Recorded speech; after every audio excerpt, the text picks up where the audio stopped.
Hey guys, welcome to my review of Jurassic World Dominion. I had the release date for this movie pinned as the second week of June, but last Friday I managed to see it at a screening.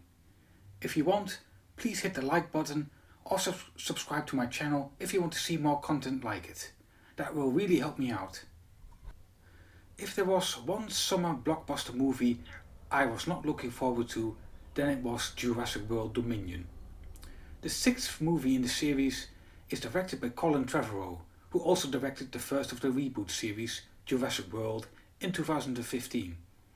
I say I was not looking forward to Dominion because I feared it would be terrible. The original movie, Jurassic Park, released in 1993, still remains the best in the series.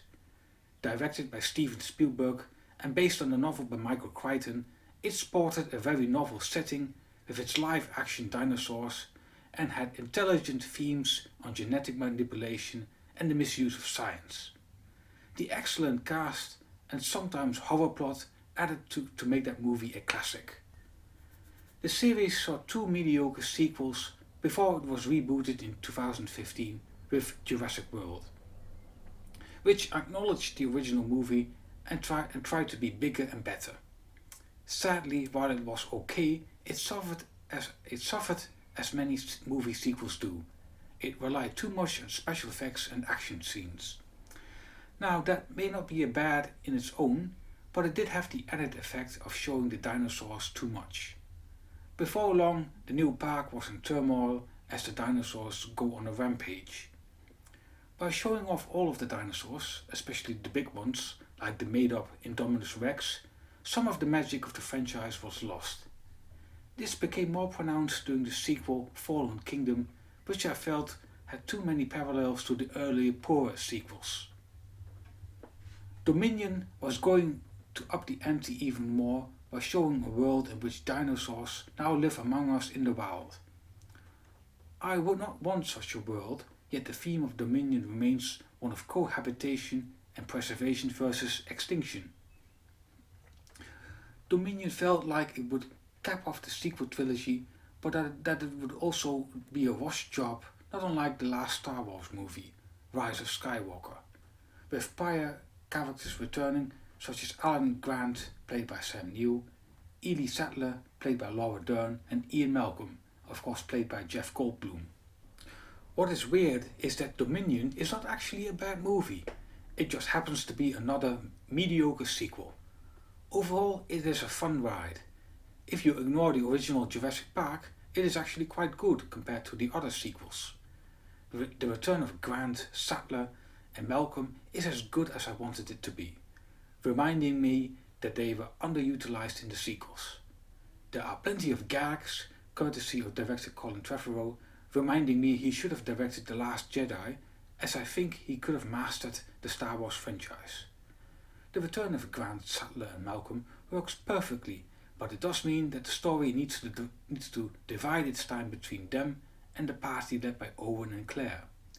Those two have relatively little character development, and I felt the chemistry between the actors that existed before is now gone. Sam Neill's Alan Grant is the best thing this movie had going for it. Since his last appearance in Jurassic Park 3, very little has changed. He is still digging for dinosaurs and he still has problems operating modern technology. Grant is invited to a tour of the Biosyn facility in Italy by Ellie Sattler. It is a heartwarming reunion between the two because they apparently separated years back. Ellie needs him to come along to help her find proof Biosyn is behind a deadly dino locust outbreak that is quickly consuming the world's food supply. What follows are numerous scenes of wit and banter between Grant, Sattler and Malcolm, filled with throwbacks to the first movie. Fans of the series will probably wonder why they didn't reboot the series around the three of them. I will say this though, the dinosaurs do look less fake than before.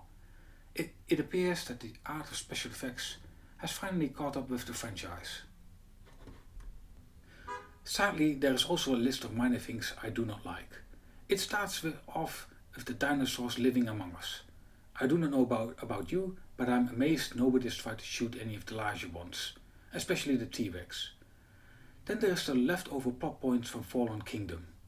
I had forgotten about Maisie Lockwood, the clone daughter of Jurassic Park's co-founder. She returns to this movie just as the raptor Blue, whom Owen Grady trained. Both are shoehorned to be the main plot points of Dominion. Maisie's and Blue's offspring Beta are kidnapped by Biosyn, and its head, Dr. Louis Dodgen, needs them to complete some sort of evil plot which I totally do not understand. However, Dr. Wu comes to the rescue. Wu, played by B.D. Wong, also works for Biosyn. Sadly, his latest project is an absolute failure. He was the one who created the supersized locusts that are eating all of the world's food supply. He needs a peek at Maisie's and Beta's offspring DNA to fix his locust problem. While the threat of the locust hangs over the story, very little is done with it. It feels as though it was made up by the screenwriter, like it is fan fiction. Sadly, a number of other subplots do as well, such as that laser-targeted hunter-killer raptors and the mercenary leader of Biosyn, who disappears after the first act. She is not the only superfluous secondary character. With an ensemble cast, the lesser roles become even more reduced in scope, but to make a henchman disappear felt like lazy writing. Dominion moves at a fast pace, sometimes too fast. The dialogue is barely understandable, with characters attempting to do something to rescue a situation that I never really understood. As such, I do not feel as if there was any danger. One odd scene is in which Claire finds herself being chased by a predator inside Biosyn's dinosaur preserve. I think the dino had her dead to rights, only for it to veer away, and apparently she is safe. I had expected Grant or Owen to come to her rescue, but it felt as if the director decided there was no time. So quickly the story moves on. Another scene like it is set inside the caves underneath the preserve. Grant, Ellie and Maisie, whom they rescued from the lab after their unorthodox inspection, find themselves trapped and hunted by lizards that look like dinosaurs. The scene loses some of its suspense by showing there are numerous such lizards, each a copy and paste of the other. Their numbers detract from the suspense and does not add to it. Ultimately, they are rescued by Malcolm as he desperately tries to guess the access code to a door. His guesses being somewhat funny. It is typical of a scene of Dominion. It has good elements, but it is nearly ruined by aspects that make it feel as though it was designed by a committee. I quickly ended up feeling overwhelmed by the action and underwhelmed by the story. In the end, all I remembered was the death of the villain, Dodgson, being especially gruesome while feeling skeptical about the prediction that dinosaurs will learn to cohabitate in our world. With a T-Rex sniffing the dustbins at a trailer park, I remain dubious. So, my overall feelings towards Dominion is that it is an enjoyable mixtape of the Jurassic Park franchise. I wish it had been more, but I think Dominion concludes the reboot trilogy, and with that the franchise is at an end. Except for Jurassic World, I think all of the sequel movies were entirely superfluous.